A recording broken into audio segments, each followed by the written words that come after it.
దేవుని నామమునకు మహిమ కలుగునుగాక. మీకు నా ఉదయకాలపు శుభములు తెలియజేస్తూ ఉన్నాను. వాక్యమును ధ్యానించుకుందాం. సమూయేలు 2వ గ్రంథము 16వ అధ్యాయము 20వ వచనము. అబ్షాలోము అహీతోపేలుతో మనము చేయవలసిన పని ఏదో తెలుసుకొనుటకై ఆలోచన చేతము రమ్ము అనగా, దేవుడి వాక్యము ద్వారా నేడును మనతో మాట్లాడి మనము మన సమస్త పరిస్థితులలో, ఆలోచనలలో, నిర్ణయాలలో ప్రభువుపై ఆధారపడి జీవించే కృప దేవుడు మనలో ప్రతి ఒక్కరికి దయచేయనుగాక. ఆమెన్. సహజంగా మానవ జీవితంలో ప్రతిరోజు మనం ఎన్నో నిర్ణయాలు తీసుకుంటూ ఉంటాం. కుటుంబ సమస్యలు వచ్చినప్పుడు, వ్యాపారంలో నష్టాలు ఎదురైనప్పుడు, లేదా జీవితంలో ఒక ముఖ్యమైన నిర్ణయం మనం తీసుకోవాల్సి వచ్చినప్పుడు, ప్రతి ఒక్కరి హృదయంలో తలెత్తే మొదటి ప్రశ్న, ఇప్పుడు మనం ఏం చేయాలి? ఈరోజు మనం ధ్యానించబోయే లేఖన భాగంలో అబ్షాలోము కూడా సరిగ్గా ఇదే ప్రశ్న అడుగుతూ ఉన్నాడు. యెరూషలేమును ఆక్రమించుకున్న తర్వాత తదుపరి అడుగు ఎలా వేయాలో తెలియక గందరగోళంలో తన సలహాదారుడైన అహీతోపేలు వైపు తిరిగి, మనము చేయవలసినదేదో దానికి ఆలోచన చేద్దాము రమ్ము అని అంటూ ఉన్నాడు. ఈ ప్రశ్న చాలా మంచిదే.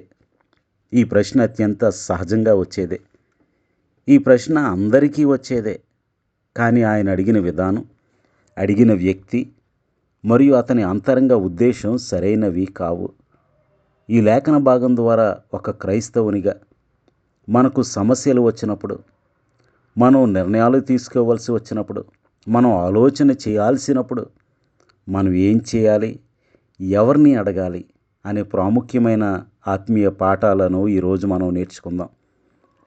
చూడండి, అహీతోపేలు మానవ జ్ఞానంపై ఆధారపడ్డాడు. అబ్షాలోము తన తండ్రి అయిన దావీదును, అతని యొక్క సింహాసనాన్ని అతడు ఆక్రమించి రాజు అయ్యాడు. కానీ అధికారం చేతికి రాగానే బాధ్యత పెరిగింది. ఇప్పుడు ఆ రాజ్యాన్ని ఎలా కాపాడుకోవాలి? దావీదు తిరగబడితే ఏం చేయాలి? ఇప్పుడు అంతర్గతమైన ఈ ఆందోళన నుండి తనకు దక్కిన రాజ్యాన్ని, సింహాసనాన్ని ఎలా కాపాడుకోవాలనే తీవ్రమైన ఆందోళనలో ఆయన దేవుని మందిరమున్న యెరూషలేములోనే ఉండి కూడా దేవునిని అడగలేదు. ఒకప్పుడు దావీదుకు నమ్మకమైన సలహాదారుడు మరియు లోకజ్ఞానంలో దిట్ట అయిన అహీతోపేలును అడిగాడు. ప్రియా సహోదరుడా, సహోదరి, అహీతోపేలు ఇచ్చిన సలహా రాజకీయంగా ఎంతో లౌక్యంగా ఉన్నప్పటికీ ఆత్మీయముగా అది అబ్షాలోమును మరింత దిగజార్చింది, పాపంలోనికి, చివరికి సర్వనాశనంలోనికి నెట్టివేసింది. చూడండి, మనం ఏం చేయాలి అని అడిగే ముందు ఎవరిని అడుగుతున్నాం అనే ప్రశ్న నిన్నటి దినమున మనం ధ్యానించుకున్నాం. ఇక ఇదే వచనం నుండి మనం నేర్చుకోవాల్సిన మరి ఒక పాఠం ఏమిటంటే, మనం గందరగోళంలో ఉన్నప్పుడు, ఏం చేయాలో పాలుపోనప్పుడు, ఎలా ముందుకు సాగాలో అర్థమవునప్పుడు, జీవితం అనే కూడలిలో మనం ఉన్నప్పుడు, రకరకాల ఆప్షన్స్, చాయిసెస్ మనకున్నప్పుడు మనం దేవుని చిత్తాన్ని వెతకాలి. We need to seek the will of God diligently in our confusions. మనం చాలా శ్రద్ధతో దేవుని చిత్తాన్ని వెతకవలసిన వారమై ఉన్నాము. అబ్షాలోముకు దేవుని చిత్తం కంటే తన సొంత సింహాసనాన్ని కాపాడుకోవటమే ముఖ్యం. అందుకే ఆయన దేవునిని అడగటానికి భయపడ్డాడు. ప్రియ సహోదరుడా, సహోదరి, మన జీవితంలో సంక్షోభాలు వచ్చినప్పుడు తప్పుడు మార్గాల్లో షార్ట్ కట్స్ను మనం వెతకూడదు. యెహోవా, నేనేం చేయాలి అని అడిగినప్పుడు ఆయన మనకు సరైన మార్గాన్ని చూపిస్తారు. పరిశుద్ధ గ్రంథంలో ఇంకా ఇటువంటి ఉదాహరణలు మనం చూసినట్లయితే, మనం సమస్యలో ఉన్నప్పుడు ఏం చేయాలి అని దేవుని అడిగిన వారికి, లోకాన్ని అడిగిన వారికి ఉన్న వ్యత్యాసాన్ని చూపించే కొన్ని ఉదాహరణలు మనం చూసినప్పుడు, దేవుడు ఎల్లప్పుడూ కూడా దావీదు దేవునిపై ఆధారపడినవాడు, దేవునిని అడిగినవాడు. వాక్యంలోనే మనం చూసినట్లయితే సమూయేలు మొదటి గ్రంథం 23వ అధ్యాయంలో దావీదు అప్పటికే రాజు అయిన సౌలు నుండి తన ప్రాణమును కాపాడుకోవటానికి పారిపోతూ ఉన్నాడు.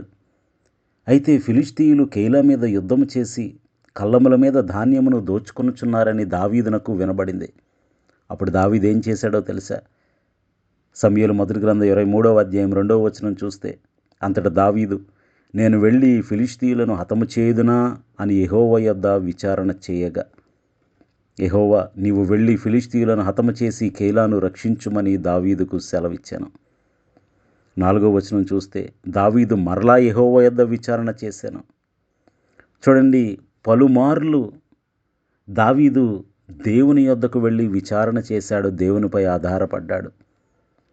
ఇలా అనేకమైన ఉదాహరణలు మనం చూపించవచ్చు. అదేవిధంగా సమూయేలు 2వ గ్రంథం 2వ అధ్యాయం 1వ వచనం చూస్తే, ఇది జరిగిన తర్వాత యూదా పట్టణములలోనికి నేను పోదునా అని దావీదు యెహోవా యొద్ద విచారణ చేయగా. కాబట్టి ప్రియ సహోదరుడా, సహోదరి, దావీదు తన నిర్ణయాలను దేవునిపై ఆధారపడి తీసుకున్నాడు గనుక అతను తీసుకున్న నిర్ణయాలన్నీ వర్ధిల్లాయి. కాబట్టి ప్రియ సహోదరుడా, సహోదరి, అబ్షాలోముకు తండ్రి అయిన దావీదు జీవితంలో ఎప్పుడు సమస్య వచ్చినా ఆయన మొదట దేవునినే అడిగేవాడు. ఫిలిష్తీయులు దాడి చేసినప్పుడు, అదేవిధంగా రకరకాల సమస్యలు వచ్చినప్పుడు, ఏదైనా ప్రాంతానికి వెళ్ళాలనుకున్నప్పుడు, దావీదు వెళ్ళమన్నప్పుడే దావీదు వెళ్ళాడు. వద్దు అన్నప్పుడు ఆగాడు. కాబట్టి దావీదు ఎల్లప్పుడూ కూడా విజయం పొందాడు. ఎందుకంటే ఆయన నేనేం చేయాలి అని దేవునిని అడిగాడు. అదే సమయంలో రాజైన సౌలు విషయం ఆలోచిస్తే, రాజైన సౌలు తన జీవితంలో ఫిలిష్తీయుల సైన్యాన్ని చూసి తీవ్రమైన భయాందోళనలకు గురయ్యాడు. భీతిల్లుడయ్యాడు, జడిసిపోయాడు, దిగ్భ్రాంతి చెందాడు. గిల్బోవా పర్వతం మీద యుద్ధానికి సిద్ధమవుతున్న రోజులవి. దేవుడు అతనికి ప్రవక్తల ద్వారా కానీ, కలల ద్వారా కానీ, ఊరీము తుమ్మీముల ద్వారా కానీ జవాబివ్వలేదు. అప్పుడు సౌలు నేనేం చేయాలి అని దేవుని కొరకు కనిపెట్టకుండా ఒక కర్ణ పిశాచము గల స్త్రీ యొద్దకు వెళ్ళి అడిగాడు. సమూయేలు మొదటి గ్రంథం 28వ అధ్యాయంలో ఈ మాటలు రాయబడ్డాయి. ఏ కర్ణ పిశాచము గలవారినైతే దేశంలో ఉండకుండా అతడు నిర్మూలించాడో, వెళ్ళగొట్టాడో, మీరు ఖాళీ చేయకపోతే, దేశమును విడిచి వెళ్ళకపోతే మరణశిక్ష విధిస్తానని ఖండితంగా ఆజ్ఞాపించాడో, అదే స్త్రీ ఎందోరులో ఉందని మారువేషము వేసుకుని ఆ స్త్రీ దగ్గరకు వెళ్ళి నేనేం చేయాలి అని అడుగుతూ ఉన్నాడు. ఎంత విచారం! సింహాసనం మీద కూర్చుండబెట్టింది ప్రభు, అధికారం ఇచ్చింది ప్రభు, ఇశ్రాయేలీయులకు కిరీటముగా శిరస్సుగా చేసింది దేవుడు, ఆత్మాభిషేకము చేయించింది ప్రభు, బలముతో నింపినది ప్రభు, పరాక్రమం ఇచ్చింది ప్రభు. ఇంతగా హెచ్చించిన ప్రభువును పక్కన పెట్టి నేనేం చేయాలి అని అపవిత్రాత్మల దగ్గరకు వెళ్ళాడు, చీకటి శక్తుల యొద్దకు వెళ్ళాడు. దాని ఫలితం మరుసటి రోజే రాజైన సౌలు తన కుమారులతో సహా యుద్ధంలో ఘోరంగా మరణించాడు. దేవుని విడిచి లోకపు శక్తులను ఆలోచన అడగటం సర్వనాశనానికి దారితీస్తుంది. కాబట్టి ప్రియ సహోదరుడా, సహోదరి, మనం ఏం చేయాలో ఎవరిని అడుగుతూ ఉన్నాం? రక్షణ కొరకు అడిగిన జైలర్ను చూద్దాం. ఫిలిప్పీ పత్రికలో ఫిలిప్పీ అనే ప్రాంతంలో ఉన్న ఆ జైలరు అపోస్తుల కార్యములు 16వ అధ్యాయంలో పౌలు శీలలో బంధించబడిన చెరసాలలో గొప్ప భూకంపం వచ్చినప్పుడు ఆ చెరసాల నాయకుడు భయపడి వారి పాదాల మీద పడి అయ్యలారా రక్షణ పొందుటకు నేనేమి చేయాలి అని అడుగుతూ ఉన్నాడు. అపోస్తుల కార్యాలు 16వ అధ్యాయం 30వ వచనంలో అది రాయబడింది. పౌలు శీలలో అతనికి యేసు క్రీస్తును ప్రకటించారు. ఆ రాత్రి అతని ఇంటి వారందరూ రక్షణ పొంది బాప్తీసం తీసుకుని ఆనందించారు. సరైన స్థలంలో సరైన ప్రశ్న, సరైన వారిని అడగటం వల్ల ఒక కుటుంబం నిత్య నరకాగ్ని నుండి తప్పించబడింది. 1912లో కూడా ప్రపంచంలోని అతిపెద్ద ప్రయాణికుల నౌక టైటానిక్ తన మొదటి ప్రయాణాన్ని ప్రారంభించింది.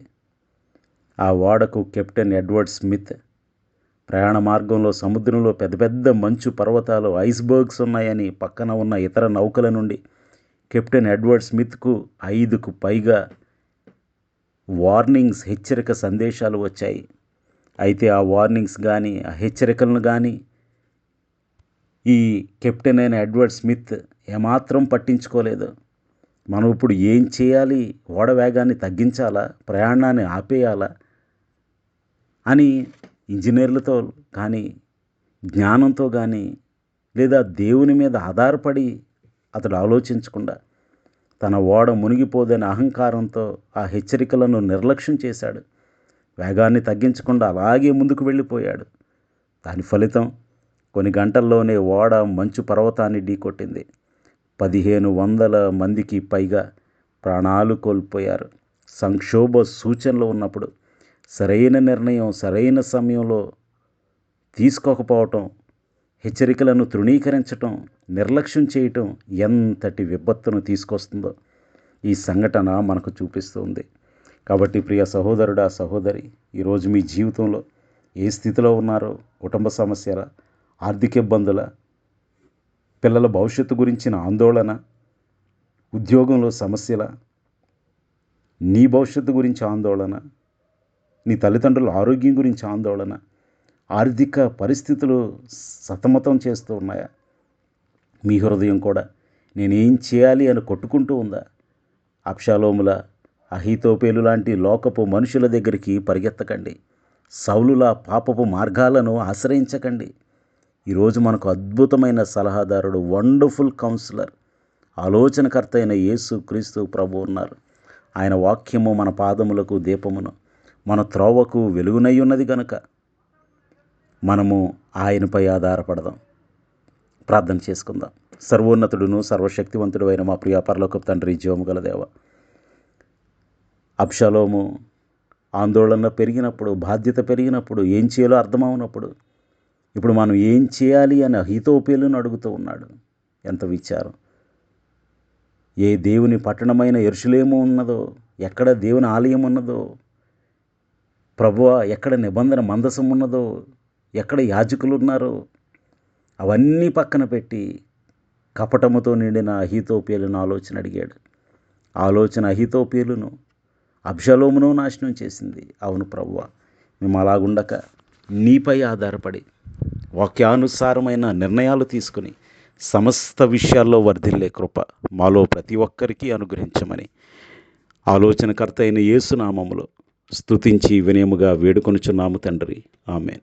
మీ అందరికీ నా వందనములు. ప్రభు పరిచర్యలో మీ సహోదరుడు దిలీప్ బాబు.